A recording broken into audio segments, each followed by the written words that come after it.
pratica o Evangelho para o ser humano e falam, nós somos mais crentes do que eles. Não é, não. Não é, não. Eu não vou apregoar salvação para quem ainda não crê no Senhor Jesus como o único Senhor e Salvador, como o único Senhor da vida dele, que faz do Senhor a única intercessão. Não vou apregoar a salvação, mas na prática do Evangelho, eles estão nos envergonhando porque vivem melhor no Evangelho. E essa é a diferencial. Porque esses magos, embora fossem chamados de magos, adivinhos, mas eles observavam o sinal porque sabiam, adivinham o Messias, e nós queremos vê-lo. E aí, interessante, no texto que lemos, versículo 3, versículo 7, a arrogância do rei, porque aqueles magos, quando vieram, eles tiveram um princípio da submissão. O princípio da submissão. Qual que é o princípio da submissão? Existe um rei. E eu não posso passar por cima de autoridade. Eu não posso ir na terra de alguém e passar por cima da autoridade de alguém. Então eles veem a estrela e vai caminhando com a estrela. E quando eles chegam, eles veem que ali tem um rei. O que eles fazem? Eu preciso te dar satisfação. Eu preciso de reconhecer ele. Então o que eles fazem? Pô, você chegou aqui, está falando que é um rei, provavelmente é na casa dele. Provavelmente é no palácio que vai estar. Então ele vai até ali e pergunta a alguém que está com o coração mau, alguém que está com o coração cheio de maldade, e já era tão arrogante que matava as pessoas, porque sabia que viria o Messias, então matava as pessoas para que não perdesse o seu trono. Mas quando chega diante dele, e às vezes ele se põe no nosso caminho, que no caminho da obediência, às vezes nós procuramos pessoas e pessoas más. Mas a diferença é quando nós estamos guiados pelo Senhor, e o Senhor tem compromisso conosco. Mesmo que chegamos em situações embaraçosas, se o Senhor está conosco, estamos debaixo da obediência, o Senhor opera o livramento. Eles chegaram para Herodes perguntou, tendo ouvido isso, alarmou-se Herodes, e com ele toda Jerusalém. Ora, tem alguém que está nascendo aqui para ser rei? Então isso não pode acontecer. Porém, ele sabia que ele precisava usar de capciosidade. Então não, se tem isso, então também quero fazer, e procurou aqueles que sabiam da profecia. Fala para mim, aonde que é isso? E essa agora é a hora que todo mundo sabe, mas ninguém prega. Todo mundo sabe a verdade. É do famoso gente que é profeta de milagre pronto.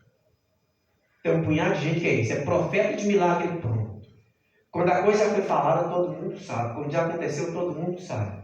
Como eu disse aqui, todo mundo sabe profetizar aquilo que é comum. A diferença é quando a gente fala aquilo que Deus realmente está falando, a gente não sabe nada. A gente é o primeiro a falar porque Deus usou. E aquela hora diz, não, de fato, isso tem mesmo, essa profecia. Tinha profecia, mas eles não estavam buscando ela. Tinha profecia, mas eles não estavam procurando o acontecimento dela. Ah, tem um avivamento, mas está acontecendo perto de você? Ah, mas o Senhor salva, está salvando perto de você? Ah, mas Jesus cura, está curando perto de você? Sabem da palavra, mas a palavra não se cumpre. E eles não realmente têm. E quando eles ouviram isso, eles tinham conhecimento disso, mas eles eram omissos. E porque eram omissos, embora sabiam, Deus não vai revelar nada para vocês, né? Ah, mas nós somos aquele, que me desculpe, aqui eu estou na retaguarda, do pastor Carlos, meu irmão, presbítero Isaac, então eu sou um pregador apenas, né, visitante, e preciso me submeter a vossas senhorias, né? Mas, ele fala assim, Deus não vai revelar nada, sem antes comunicar aos seus servos, os profetas. Mas deixa eu perguntar, esse profeta está debaixo da direção do Senhor? Esse profeta está debaixo do temor de Deus? Porque às vezes está ocupando uma cadeira, mas está como os fariseus. Na cadeira de Moisés você está sentado, mas não tem prática. Quantos que estão no lugar, como profetas, como líderes, mas não tem mais comunhão com o Senhor, não tem sensibilidade. E o que é melhor, Deus socorrer o povo dele ou ficar submetido a pessoas? Eu pastorei a igreja também. E tenho o cuidado de orar ao Senhor e fala: Senhor, eu sou menor do que o Evangelho, e a igreja do Senhor é mais importante do que eu. Se eu não tiver hábito para saber alguma coisa, isso revela alguém, mas não deixa a tua igreja sofrer. Por que só eu tenho que saber? Deus não pode usar a irmã porque a outra está com problema, usar lá. Deus não pode trazer. Eu vou perder a minha posição. Será que eu vou perder um chamado específico de estar liderando uma igreja porque Deus usou alguém para socorrer o outro? É melhor que socorra. Porque às vezes estamos aqui desapercebidos por alguma razão, quem sabe até pelas muitas ocupações, mas esse aqui por causa do dinheiro estavam desocupados. Por causa da preocupação em agradar o rei, estavam despreocupados. Então Deus falou assim: o meu projeto não vai parar por causa de alguém que está desapercebido.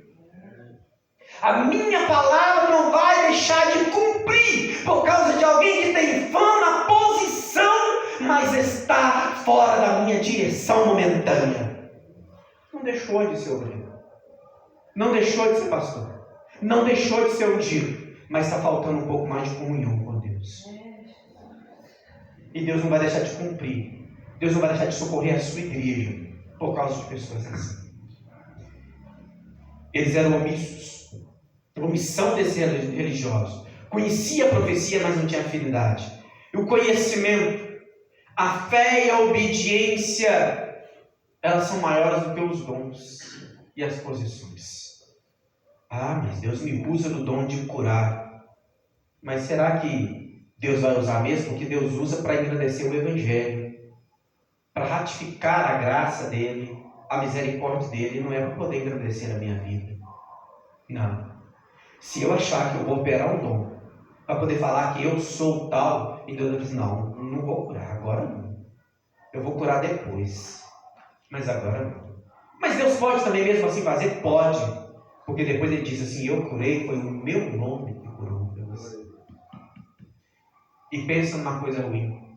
Tem hora que se a gente não for usado, quase que é melhor do que se a gente for usado. Porque a gente é usado no momento que está ruim, a gente fala assim: eu estou bom sim. E deixa de cuidar da nossa vida espiritual. Mas Deus, Ele é piedoso e misericordioso. Eu falo uma coisa que eu falo reiteradamente, eu acho que até o último dia da minha vida, eu sempre vou contar uma experiência que eu tive com o Senhor.